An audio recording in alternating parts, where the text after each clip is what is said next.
నమస్తే. ఆపరేషన్ సింధూర్ మీద చర్చ అన్నారు, చర్చిద్దామన్నారు. ఏం మాట్లాడారు అవతల వాళ్ళు? ఇందో డొనాల్డ్ ట్రంప్ కి మెక్డొనాల్డ్ కి లింక్ పెట్టాడు ఒకడు.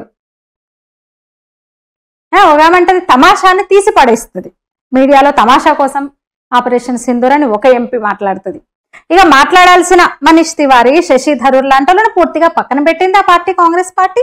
ఒక గొప్ప డిప్లొమాట్ అతను, పండితుడు, మేధావి.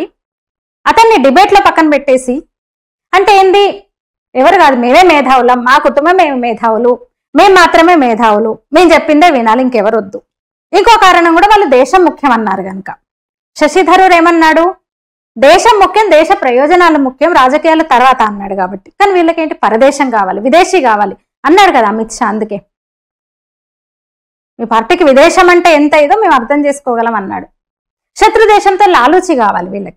నిన్నటి చర్చలో, నిన్నటి డిస్కషన్లో, స్పెషల్ డిస్కషన్లో, ఆపరేషన్ సింధూర్ మీద జరిగిన ప్రత్యేక చర్చలో విపక్షాల, ముఖ్యంగా కాంగ్రెస్ పార్టీ నాయకుల నాయకత్వం అనుభవ రాహిత్యం కనిపించింది, అనుభవలేమి కనిపించింది, డొల్లతనం కనిపించింది, వాళ్ళ స్వార్థం కనిపించింది. అంతే, పదవి కావాలి వాళ్ళకి, పార్టీ మీద గుత్తాధిపత్యం కావాలి, మేమే ఏదో చేశాం, దేశాన్ని స్వతంత్రం తెచ్చింది మేమే, అన్ని చేసింది మేమే అని చెప్పుకోవాలి, అది వాళ్ళకి కావాలి. అందుకని వేరే వాళ్ళని మాట్లాడనివ్వరు కూడా. వాస్తవాలు మాట్లాడితే వాళ్ళకు నచ్చదు. ఎంతసేపు మేము త్యాగాలు చేసినాం, మా కుటుంబం, మేము స్వతంత్రం తెచ్చినాము, ఇవి మాత్రమే వాళ్ళు వేస్తుంటారు.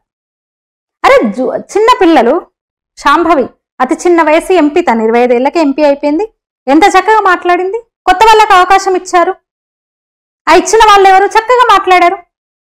అమన్నది శాంభవి. ఉగ్రవాదానికి మతం లేదంటారు, మరి కాషాయ ఉగ్రవాదం అని ఎలా అన్నారు మీరు అని అడిగింది. మీకు మాట్లాడడం రాదు, కనీసం చర్చ చేయడం అంతా అన్నారు కదా. ఆపరేషన్ సింధూర్ మీద చర్చ జరగాలని పట్టుబట్టారు కదా. ఏంది మీరు చెప్పింది ఏంది అసలు? దేశం కోసం మీరు మాట్లాడింది ఏంది అసలు? బయటకు వచ్చి సిల్లిగా రాహుల్ గాంధీ అంటాడు చైనా పేరు తీయలేదు, ట్రంప్ పేరు తీయలేదు అంటే ఇంకేం తీయాలి? ప్రపంచంలో ఏ దేశం కూడా, ఏ దేశం కూడా, ఏ నాయకుడు కూడా ఆపరేషన్ సింధూర్ ఆపేయమని మధ్యవర్తిత్వం చేయలేదు, నాకు చెప్పలేదని ఆయన స్పష్టంగా చెప్పాడు కదా. చైనా గురించి ఈ సెషన్ లో ఎందుకు మాట్లాడతారు? ఆపరేషన్ సింధూర్ మీద చర్చ నడుస్తున్నప్పుడు చైనా గురించో మణిపూర్ గురించో ఎందుకు వస్తుంది? అసలు ఆయన హావభావాలు, ఆయన వేషం, ఆయన తీరు చూసారా మీరు? ఆయన భాష చూసారా? ఎంత బ్యాడ్ వర్డ్ యూజ్ చేశాడు, చూసే ఉంటారు మీరందరూ. అసలు కూర్చోవడం ఏంటి రాహుల్ గాంధీ, అని నిలబడ్డం ఏంటి? వీపు స్పీకర్ కు చూపిస్తూ మాట్లాడుతున్నాడు. పబ్లిక్ మీటింగ్ అదేమన్నా, బహిరంగ సభ అదేమన్నా? టీ షర్ట్ వేసుకొని పార్లమెంట్కి వెళ్తాడు, కండలు ప్రదర్శిస్తాడు. పాపం అన్నాడు సౌమ్యంగానే, స్పీకర్ అన్నారు, అయ్యా రాహుల్ గారు ఇది సంసద్ ప్రాపర్టీ, పగలగొట్టకండి, జర జాగ్రత్త, ఇటు చూసి మాట్లాడండి, చైర్ ని అడ్రస్ చేస్తూ మీరు మాట్లాడండి, నాకు వైపు చూపిస్తున్నారని సున్నితంగా చెప్పాడు స్పీకర్. పబ్లిక్ ప్రాపర్టీనా అందరి దృష్టిలో పడ్డానికి, అటు ఇటు చూసి మాట్లాడడానికి? జిమ్మా అదేమన్నా, పార్క్ అదేమన్నా? టీషర్ట్ వేసుకొని వెళ్ళి కండలు ప్రదర్శించడానికి, కండల ప్రదర్శనకు కొంచెమన్నా హుందాతనం లేదు ప్రతిపక్ష నాయకుడికి. బూతులు మళ్ళీ ఇంత ఘోరం, అసలు సిగ్గుతో తల దించుకోవాల్సిన పరిస్థితి, బూతు మాట. ఇలాంటి వాడిని ప్రధానిగా చూడాలనుకుంటున్నారు కొందరు. ఆలోచించాలి వాళ్ళు. అంటే ప్రజాస్వామ్యానికి అతీతమా రాహుల్ అనేవాడు? అసలు నీ ఇండి కూటమి సభ్యులకే ఇష్టం లేదు, మాట్లాడడమే ఇష్టం లేదు. ఎంతమంది ఉన్నారు కూటమిలోని ఇతర పార్టీల వాళ్ళు? సుప్రియా సూలే తప్ప ఎంతమంది ఎఫెక్టివ్ గా మాట్లాడగలిగినారు? ఆమె కూడా ఏం మాట్లాడింది? రాజకీయ విభేదాలు ఎన్నున్నా సరే దేశ ప్రయోజనాలు ముఖ్యము అన్నది కదా. మొన్న ఇంచుమించు కనిమొయ్యి కూడా అదే మాట అన్నది కదా, ఇంచుమించు అట్లాగే మాట్లాడింది కదా. ఇప్పుడు శశి థరూర్, మనీష్ తివారీ లాంటి వాళ్ళు లేరు కదా, మాట్లాడలే కదా. మరి మాట్లాడిన వాళ్ళలో నేను చెప్తున్నా, అసలు మీ కూటమి వాళ్ళకే ఇష్టం లేదు ఆపరేషన్ సింధూర్ మీద నెగిటివ్ గా మాట్లాడడము. మీ పార్టీ ఎంపీలకు, మీ కూటమిలో ఉన్న పార్టీలకే ఇష్టం లేదు. అరే అంతర్జాతీయ వ్యవహారాల్లో నిపుణుడు, గుక్క తిప్పుకోకుండా అనర్గళంగా మాట్లాడతాడు శశి థరూర్. బెంచ్ ఎక్కించి పక్కన కూర్చోబెట్టినారు, మనీష్ తివారీని బెంచ్ ఎక్కిచ్చారు. అంటే వాళ్ళు కూడా అదే మాట్లాడేవాళ్ళు. ఏం మాట్లాడేవాళ్ళు? వాస్తవం మాట్లాడేవాళ్ళు. ఎందుకంటే ఈ దేశంకి ప్రతినిధులుగా వెళ్లారు ప్రపంచ దేశాలతో. అసలు ఏం జరిగింది ఆపరేషన్ సింధూర్, అంతకుముందు ఉగ్రదాడి ఏం జరిగిందో చెప్పడానికి పాకిస్తాన్ ఒక అవాస్తవాలు ప్రచారం చేస్తుంటే, అబద్ధాలు ప్రచారం చేస్తుంటే, ప్రపంచం అంతా తిరుగుతూ ఐరాస ముందు గాని, అమెరికా ముందు గాని అబద్ధాలు చెప్తుంటే జరిగిన ఇది వాస్తవం అని చెప్పడానికి వెళ్ళిన వాళ్ళలో విపక్ష ఎంపీలు కూడా ఉన్నారు, కూటమి ఎంపీలు కూడా ఉన్నారు. అందుకని వాళ్ళు నిజం మాట్లాడతారని మీరు వాళ్ళకి అవకాశం ఇవ్వలేదు. అట్టర్ ఫ్లాప్ అయిపోయినారు.